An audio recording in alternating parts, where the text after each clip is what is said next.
Warahmatullahi wabarakatuh. Ya, Bapak Ibu sekalian, perjalanan ke sini tadi aman, kehujanan apa betul? Aman, alhamdulillah. Bapak Ibu semua bawa uang nggak? Bawa. Nanti boleh dikeluarkan kah? Kita praktek bersama. Boleh, ya, terus sekali. Ya, Bapak Ibu semua sebelumnya pernah mendengarkan CBB rupiah belum? Mendengar atau mengetahui tentang CBB rupiah? Belum. Sudah ada yang tahu 3D, istilah 3D? Belum. Dilihat di Raba di Terawang? Udah, oke. Kalau istilah 5C udah pernah dengar? Belum, oke. Nanti kita praktek bersama ya. Oke, baiklah. Bapak Ibu izin dikeluarkan uangnya sambil kita praktek, sambil saya terangkan. Nah, cinta, bangga, paham, rupiah. Nah, kenapa kita harus cinta terhadap uang rupiah kita? Kenapa Bapak Ibu? Bapak Ibu kalau mempunyai anak, cinta nggak sama anaknya? Cinta nggak? Kau nggak yakin jawabnya cinta apa nggak, Bapak Ibu? Cinta. Kalau cinta itu anaknya dirawat dengan baik nggak? Dirawat dengan baik. Oke, begitupun dengan uang ya Bapak Ibu. Jadi kita kenapa harus cinta terhadap uang rupiah kita? Oh ya, satu dulu. Bapak Ibu lebih suka megang uang yang layak edar atau tidak layak edar? Layak edar. Oke, kalau nggak layak edar nggak suka ya? Berarti kalau saya misalnya punya uang 100 ribuan tidak layak edar dan 2 ribuan layak edar, saya kasih ke Bapak pilih yang mana? Tadi katanya nggak ini layak edar. Baik, oke Bapak Ibu. Nah, kenapa kita harus mencintai uang rupiah kita? Sama seperti tadi Bapak Ibu kan senang megang uang yang layak edar ya. Itu artinya Bapak Ibu harus menjaga uang ini dengan baik. Nah, sebelum kita jaga dengan baik, kita harus mengetahui nih uang di dalam uang ini ada apa aja. Nah, kalau di uang ini itu ada gambar pahlawannya enggak? Ada. Terus ada apa lagi? Nilai nominalnya ada. Gambar tariannya ada enggak? Ada. Terus gambar pemandangan alamnya ada enggak? Ada juga. Apakah gambar pahlawan, tarian, dan gambar pemandangan alamnya itu asalnya dari Jawa semua? Tidak ya, itu dari berbagai macam tempat ya. Nah, jadi kalau Bapak Ibu semua mengetahuinya apa yang ada di desain uang rupiah ini, jadi Bapak Ibu harus menjaga dengan baik. Menjaganya dengan apa? Dengan 5C tadi, 5C. 5C itu apa aja? Siapa yang tahu? 5C. Tadi kan Bapak Ibu semuanya kan pengennya megang uang yang layak edar semua tuh. Nah, bagaimana biar uang layak edar itu terus beredar di masyarakat? Bagaimana agar uang itu terus terjaga dari kelayakan uangnya? Itu dengan 5C. Jangan dilipat, jangan diremas, jangan dibasahi, jangan dicoret, jangan distrepes. Nah, Bapak Ibu semua mungkin ada yang pernah basahin uang secara sengaja? Ikut. Biasanya sih ibu-ibu biasanya kalau misalnya nyuci pakaian gitu lupa nggak dilihat sakunya, itu mesti basah ya. Ya kalau basah dan uang itu tercuci maka uang itu akan cepat jadi lusuh. Nah, efeknya apa kalau sudah lusuh? Efeknya uangnya jadi tidak layak edar dan akhirnya akan diracik. Nah, apakah diracik itu sudah selesai? Belum selesai karena ada konsekuensinya. Kalau uang itu sudah diracik, otomatis Bank Indonesia harus mencetak uang kembali untuk menggantikan uang yang diracik sejumlah dengan uang yang diracik tersebut, dan biayanya itu tidak sedikit Bapak Ibu, itu mahal. Nah, makanya kalau kita semua pengen setiap harinya memegang uang yang layak edar, jadi kita harus menanamkan pada diri kita masing-masing, kita menjaga dan menyayangi uang rupiah ini dengan memperlakukannya dengan baik. Salah satunya dengan 5C ini. Dan yang kedua, Bapak Ibu bisa menyimpan uang ini dengan dompet panjang. Siapa yang masih dompetnya pendek? Siapa yang masih dilipat-lipat langsung ditaruh di saku? Masih ada enggak? Masih. Nah, oke. Jangan kalau uangnya yang besar-besar ditata dengan rapi, tapi kalau uang kecil langsung dimasukin di saku. Enggak ya, enggak kayak gitu ya.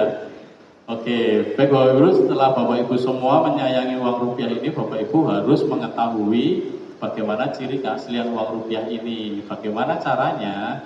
Caranya dengan 3D tadi. D yang pertama, dilihat dulu. Dilihat dulu ya, uangnya boleh dikeluarin nggak? Yang dilihat apanya uangnya? Uangnya, bukan orang lain ya yang dilihat ya, harus uangnya ya. Yang dilihat itu yang harus Bapak Ibu pastikan adalah uangnya harus gambar dan uangnya harus terlihat cerah dan apa, ayo. Dan apa? Bapak Ibu pernah melakukan fotokopi warna nggak? Pernah nggak? Pernah melihat gambarnya itu apakah gambarnya itu pas atau sedikit agak kabur-kabur gitu? Nggak pas ya, pixelnya kurang detail gitu ya. Nah, dilihat yang pertama Bapak Ibu harus memastikan bahwa uang gambar dan warnanya harus terang dan jelas. Meskipun uang itu sudah lusuh, pasti gambarnya pasti jelas sekali. Kalau Bapak perhatikan setiap detailnya itu pasti sangat terlihat, itu uang asli. Nah, itu yang pertama kali Bapak Ibu lihat, kemudian Bapak Ibu harus memastikan kalau di uang itu ada benang pengamannya. Benang pengamannya kalau di uang palsu ada nggak? Ada yang tidak ada yang ada. Nah, ini susah ini. Jadi kalau misalnya uang palsu itu ada yang ada, namun kalau yang ada itu pasti benang pengamannya itu ditanam secara manual, dibuat sayatan seperti silet gitu. Jadi di benang pengamannya itu terlihat sekali sayatan silet yang sangat nampak. Terus di benang pengaman yang tiruan itu kalau dilihat dari sudut pandang tertentu dia tidak akan memiliki efek gerak dinamisnya. Nah itu, tapi kalau misalnya benang pengamannya itu tidak ada, nah itu berarti sudah mulai diragukan. Nah setelah dilihat dengan dua unsur itu apakah sudah cukup untuk menentukan uang itu asli atau tidak? Belum, betul. Yang selanjutnya dilihat dengan ada apanya? Recto verso dulu, masih ada unsur yang ketiga. Recto verso itu di bawah uang nominal itu ada gambar bunganya Ibu. Color shifting, maaf. Color shifting di bawah nominalnya itu ada gambar bunga, itu namanya color shifting. Color shifting itu kalau dilihat dari sudut pandang tertentu dia akan berubah warna dan memiliki efek gerak dinamis. Ini salah satu unsur keaslian uang yang belum bisa dipalsu sampai saat ini. Serta unsur ini adalah salah satu unsur yang paling mahal di uang ini. Nah, itu kenapa unsurnya tersebut adanya di pecahan uang besar, pecahan uang kecil tidak ada. Oke, itu yang dilihat. Kemudian setelah kita melihat ini, kita harus meraba uang ini. Nah, di raba ini sebenarnya ini dikhususkan untuk saudara kita yang berkebutuhan khusus, bukan khusus, yang tunanetra, yang tunanetra yang tidak bisa melihat. Jadi kalau uang yang asli itu ini kan terbuatnya dari serat kapas. Jadi kalau serat kapas itu uangnya itu kalau terhadap air dia sifatnya akan menyerap. Jadi uangnya ini akan terasa kasar, keset apabila kita raba kayak gini. Terus kemudian kalau yang uang palsu itu pasti halus Bapak Ibu. Karena uang yang palsu itu rata-rata itu bahannya dari kertas A4, quarto folio gitu. Jadi bahan uangnya itu berbeda.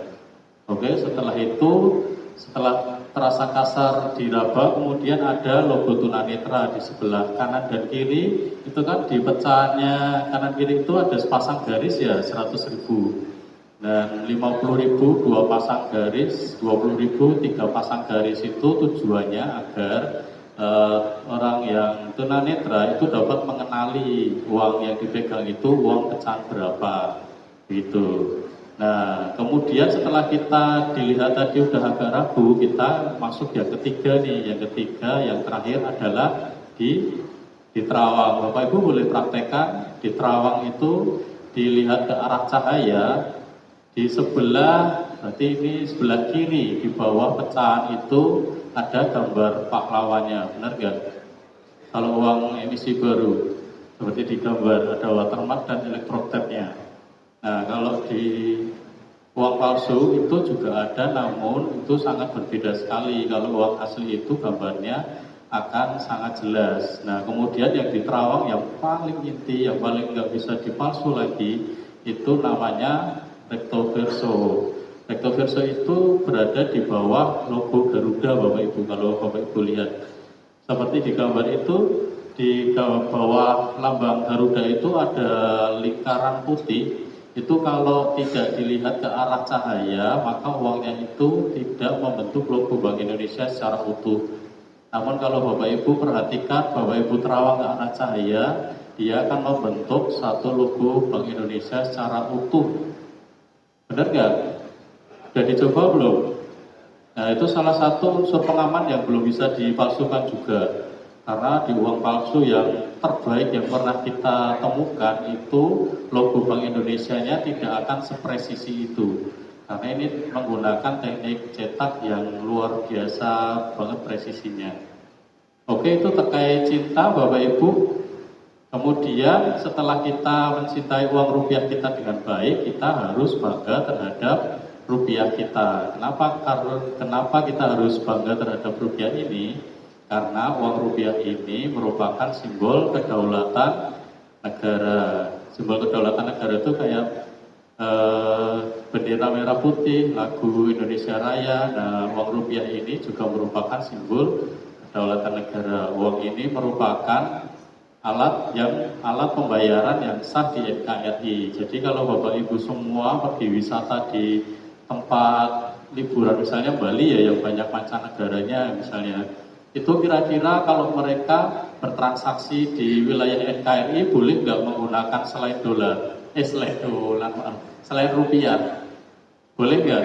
Misalnya menggunakan dolar, menggunakan yen atau apapun di wilayah kita, boleh nggak menggunakan untuk transaksi? Nggak boleh ya? Nggak boleh. Mereka boleh membawa masuk ke Indonesia, boleh aja. Namun kalau digunakan untuk transaksi, maka harus wajib menggunakan rupiah, karena ini simbol kedaulatan kita. Serta uang rupiah itu mempersatukan negara Republik Indonesia dari Sabang sampai Merauke, dari Miangas sampai Pulau Rote.